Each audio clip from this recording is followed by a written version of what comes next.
नमस्कार, स्वागत है साहित्यिक झरोका चैनल पर। आज हम करेंगे प्रयोगवाद के प्रमुख कवियों में प्रभाकर माचवे जी को। तो आइए देखते हैं।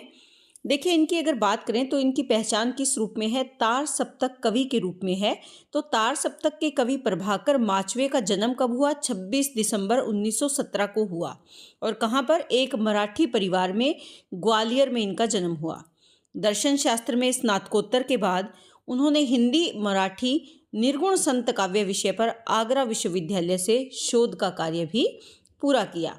देश विदेश में प्राध्यापन के साथ ही वह संघ लोक सेवा आयोग में विशेष भाषाधिकारी और साहित्य अकादमी के सचिव के रूप में कार्यरत रहे।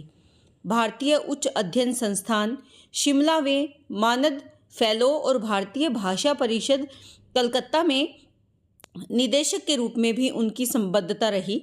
बाद में चौथा संसार जो इंदौर से प्रकाशित होता था, इसके संस्थापक संपादक भी ये बने। तो ये इनके जीवन और उनके कर्म, जो उन्होंने कार्य क्षेत्र चुना, उसके बारे में आपको ज़रूर जानना है। वह विद्यार्थी जीवन से ही कविताएं लिखने लगे थे। उनकी पहली कविता 1934 ईस्वी में माखन लाल चतुर्वेदी के द्वारा संपादित करमवीर जो पत्र था, उसमें प्रकाशित हुई। 1935 में प्रेमचंद ने हंस नामक जो पत्रिका निकलती थी, उसमें उनकी पहली कहानी को भी प्रकाशित किया। इसी तरह निराला के द्वारा 1936 ईस्वी में सुधा में उनका पहला लेख छापा गया, जो सुधा नामक पत्र निकलता था। 1937 में उन्होंने जैनेन्द्र के दार्शनिक विचारधारा वाले जो निबंध थे, उनका संपादन किया, जो जैनेन्द्र के विचार के नाम से प्रकाशित हुए। यानी किस नाम से उन निबंधों को प्रकाशित किया? जैनेन्द्र के विचार के नाम से। 1938 में अज्ञे ने विशाल भारत में उनकी 2 इम्प्रेशनिस्ट कविताएं छापी। तो जो उनकी जो इम्प्रेशनिस्ट कविताओं से अभिप्राय क्या है कि जो एक अलग प्रभाव छोड़ती थी, या जो प्रभाववाद उस समय था, उन नियमों को, उन सिद्धांतों को पालन करते हुए इन कविताओं की रचना की गई थी। प्रभाकर माचवे द्वारा लिखित, अनुदित और संपादित पुस्तकों की संख्या लगभग 125 से अधिक है। स्वप्नभंग, अनुक्षण और विषम कर्मा ये उनके प्रमुख काव्य संग्रह हैं। ये ज़रूर ध्यान में रखें। उन्होंने हिंदी, मराठी और अंग्रेजी में समान अधिकार से लिखा। वह बहुभाषाविद थे, यानी अनेक भाषाओं के ज्ञाता थे। भारत की बहुत सी भाषाएं समझ और बोल लेते थे। अपने इस भाषा ज्ञान का उपयोग उन्होंने हिंदी के प्रचार प्रसार के लिए भी किया। चित्रकला में भी उनकी रुचि थी और उन्होंने इसकी शिक्षा भी प्राप्त की थी। किसकी? चित्रकला की।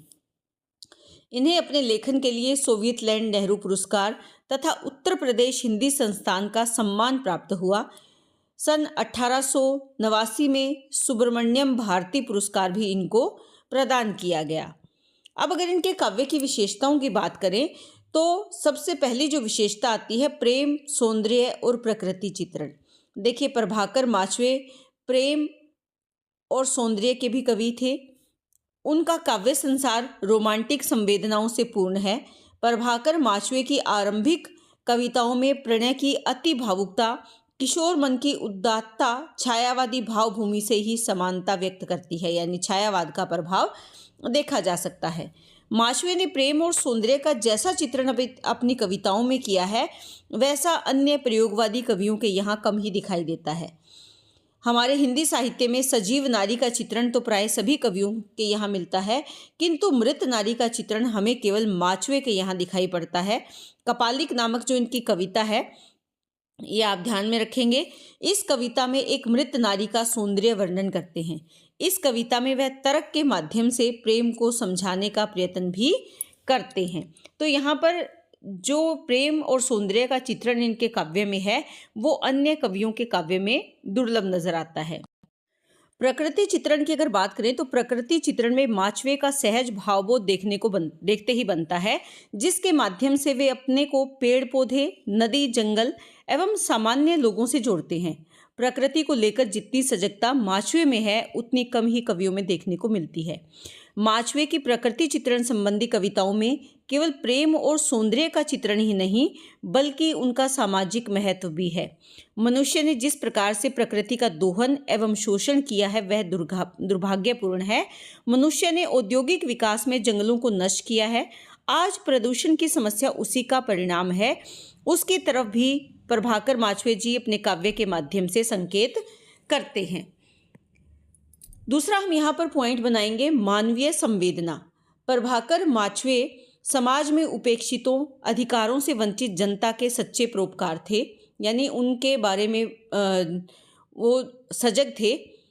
उनकी व्यक्तिगत संवेदना निर्व्यक्तिक होकर भी आम आदमी से जुड़कर सामाजिक धरातल का आधार पाती है और समाज के शोषित, दलित और कमजोर वर्ग के जीवन संघर्ष की पीड़ा, उनके दुख की अभिव्यक्ति करती है। उन्होंने आम आदमी के जीवन को न केवल करीब से देखा अपितु जिया और भोगा है। किसान जीवन की समस्याएं, उनका स्वभाव, उसका दर्द दुख उनकी कविताओं में कई रूपों में व्यक्त हुआ है। गेहूं की सोच नामक कविता में माचवे ने प्रकृति चित्रण नहीं किया बल्कि शोषक और शोषितों का चित्रण भी किया है। उनमें पूंजीवादी व्यवस्था के प्रति तीव्र आक्रोश दिखाई देता है।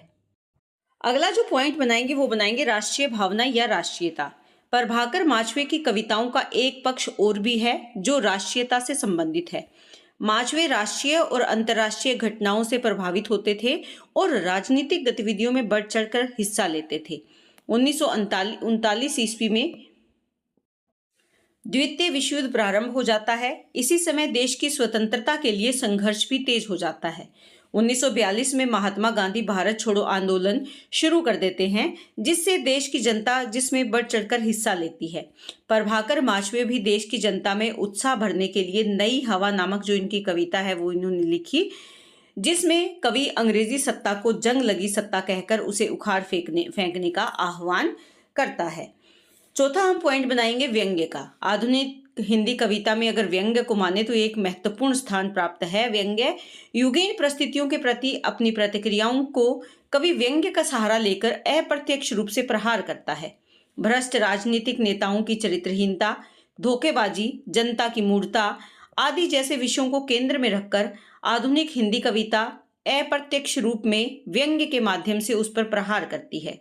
प्रभाकर माचवे की कविता में एक तीखा व्यंग्य है जो दूसरी तरफ आज़ादी का सही अर्थ खोजने का आग्रह भी है। आज़ादी के बारे में उनकी चिंता आम आदमी को लेकर है। आज़ादी का अर्थ देश के मेहनतकश लोगों के सुखमय जीवन और सुखमय वातावरण की कल्पना पर आधारित था। इसीलिए माचवे जी ने देशोद्धारकों की भावना का ढोंग रचने वाले नेताओं पर बहुत ही तीक्ष्ण व्यंग्य किया है। वे सामान्य जनता का रक्त चूसते हैं और उन्हीं की मेहनत पर आराम की जिंदगी भी गुजारते हैं। ऐसे विषयों को लेकर उन्होंने व्यंग्यात्मक रचनाएं की है। यायावरी प्रवृत्ति। प्रभाकर माचवे यायावरी प्रवृत्ति के थे। उन्होंने अनेक देशों की यात्राएं की थी। अपनी यात्रा के दौरान भी उन्होंने अनेक कविताएं लिखी थी। उनकी विदेश में लिखी कई कविताओं का संग्रह मेम्पल है। अपनी विदेशी यात्राओं की स्मृतियां इसमें संकलित हैं। साथ ही अपने देश से दूर रहने की जो पीड़ा है वो भी इन्होंने काव्य के माध्यम से अभिव्यक्त की है। कवि को विदेश में रहकर अपने देश की, देशबंधुओं की, स्नेही जनों की स्मृतियां याद आती हैं। अनेक मूड्स कविताओं पर हावी है, यानी उनके अनेक भाव इनके काव्य में देखे जा सकते हैं। आधुनिक बुद्धिवादी मनुष्य की निष्क्रियता, अकेलेपन का चित्रण भी इसमें शामिल है। पूर्व और पश्चिम के मूल्यगत अंतर और जीवन पद्धतियों की भी चर्चा इन्होंने की है। इन कविताओं में भी कवि की मानवीय संवेदना ही व्यक्त हुई है। कवि अमेरिका में भी अपने देश के लोगों को नहीं भूला है। रह रहकर यहाँ के लोगों को वो काव्य के माध्यम से याद करते हैं। अगला हम पॉइंट बनाएंगे काव्य शिल्प। देखिए, प्रभाकर माचवे के संबंध में अगर देखें, इनके संदर्भ में कांति कुमार जी लिखते हैं कि प्रभाकर माचवे ने छंद और भाषा के क्षेत्र में अनेक प्रयोग किए हैं। वे अभिव्यक्तियों और मुहावरों की तलाश में जनजीवन के निकट गए हैं और ग्राम गीत, लोक कथा और बाजारू कहलाई जाकर हे माने जाने वाली बहुत सशक्त और मुहावरेदार जबान से अपनी रसद लाते हैं। वे नई नई सादृश्य योजनाओं में बड़ा ही कमाल दिखाते हैं। ये किसके विचार है? कांति कुमार जी के विचार है प्रभाकर माचवे के लेखन कला पर। हिंदी कविता के परंपरागत काव्य शिल्प को छोड़कर काव्य भाषा, छंद, लय, बिंब, प्रतीक आदि का नए रूप में इन्होंने प्रयोग किया है।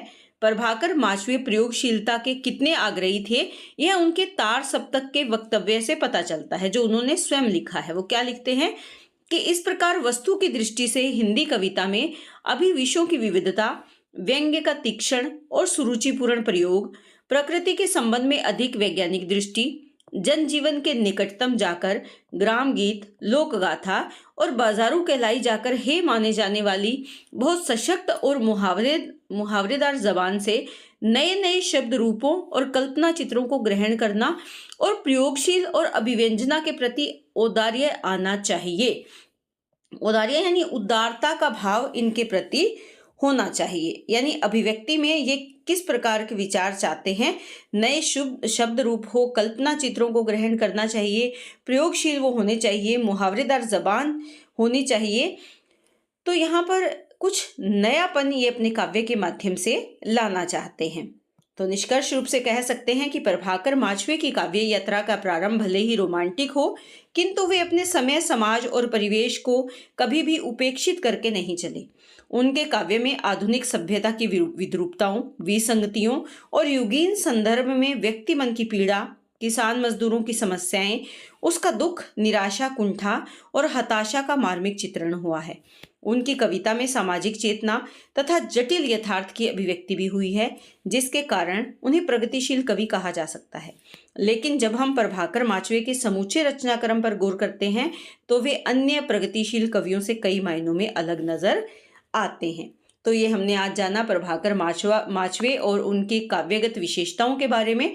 उम्मीद करती हूँ कि प्रश्न आपके लिए उपयोगी होगा। बहुत बहुत धन्यवाद। इसी तरह चैनल से जुड़े रहें।